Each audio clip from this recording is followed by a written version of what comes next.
the trees down, and normally when I split wood, I don't have a lot. I don't cut a lot, deadfalls and that sort of thing. I resort to using one of these things, which will work you to death if you have much of it.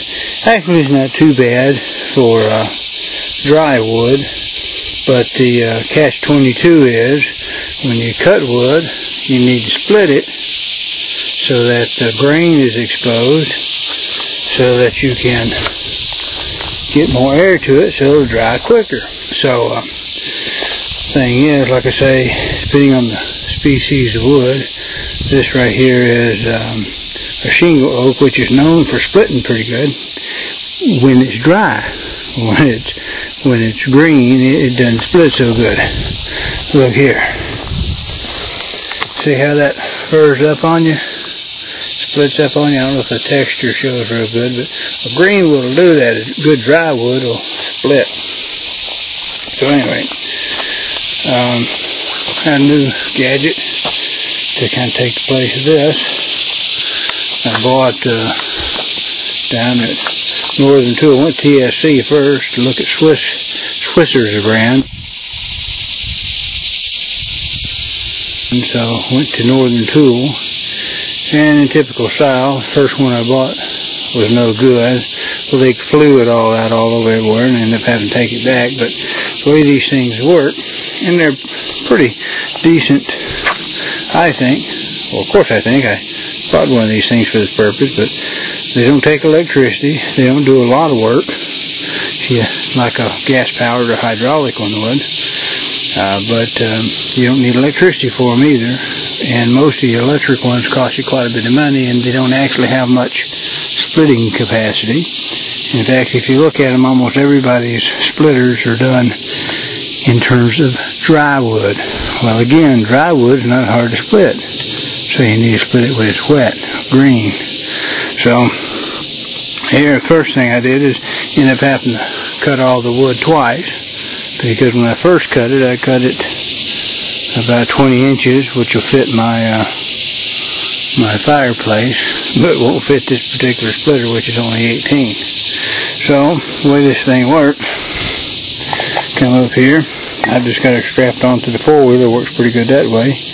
But you've got a big cylinder here, which pumps, makes pretty good throws on the cylinder ram. The small one, lesser, but so you can get more pressure with the smaller one because you got a bigger ratio between small to large, so this gives you better leverage. You can push it better.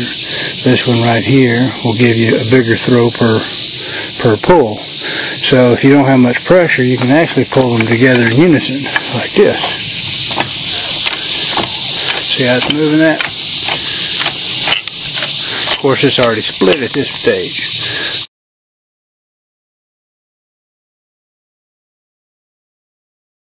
And I did use a little cheater piece that I had to cut for a spacer because the ram runs out of space about here. But here's green oak. You see how it's real fibery in there? Where that dry, it wouldn't do that. So you can use what you need. I thought this worked out pretty good when you finally get a Northern Tool unit that actually works. There we go. So once you get it split, it really doesn't take too long to finish the split. Like that.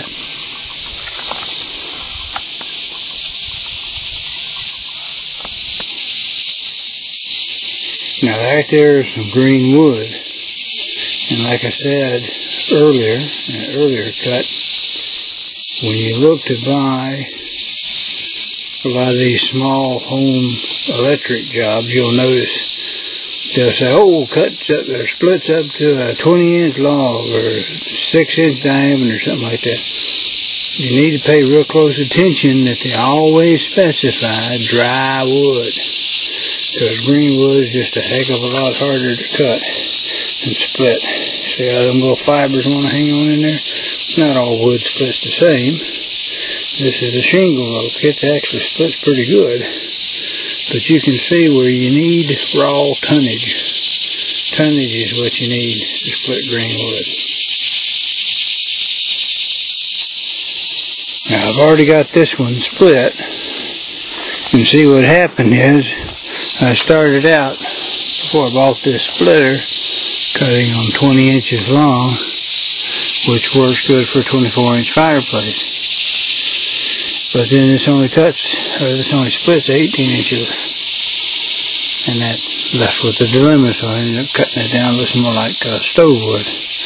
Well, you don't want to put a lot of pressure, I don't figure, on your unit with a spacer, so you split it first. Now once you get it split, what I was doing, and I'm not advocating it, but I'll show you what I do. I just take this thing, turn the little knob, let the ram come down. Now that I've got really no pressure on it, no pressure to speak, I can take my little spacer log and just use it to drive that piece right on through.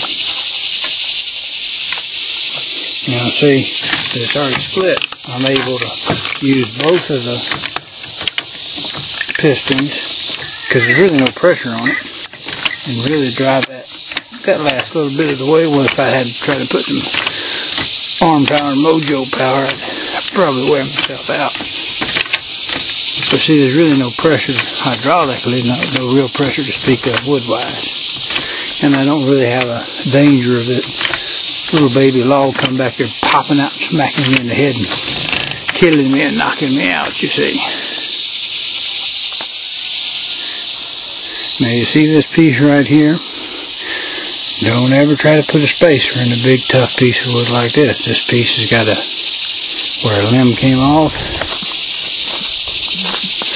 where another limb came off, and another limb came off. This sucker is one tough piece of wood, in fact.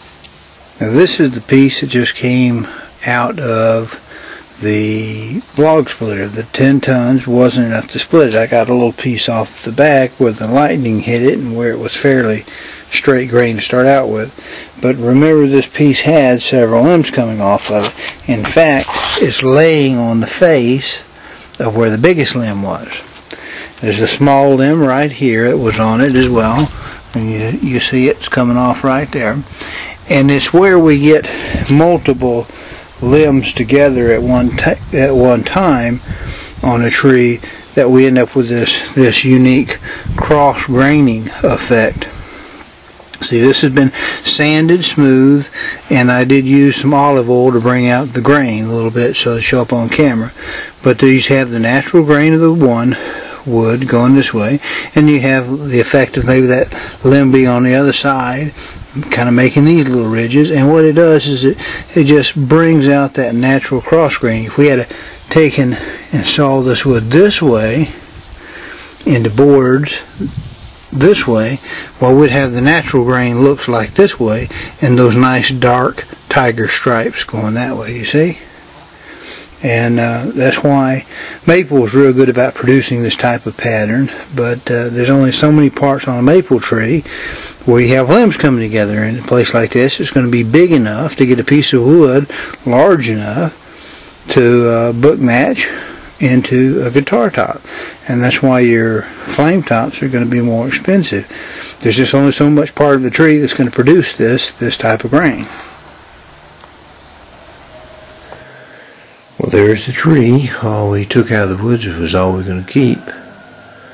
The big stuff on the bottom was split by hand using a maul, and this stuff on top was split using that hydraulic splitter. There is a little bit of dark looking oak over there toward where that table is propped up. That was left over from last year. A limb or something fell down, I guess it was. Well, that's the end of the shocking truth.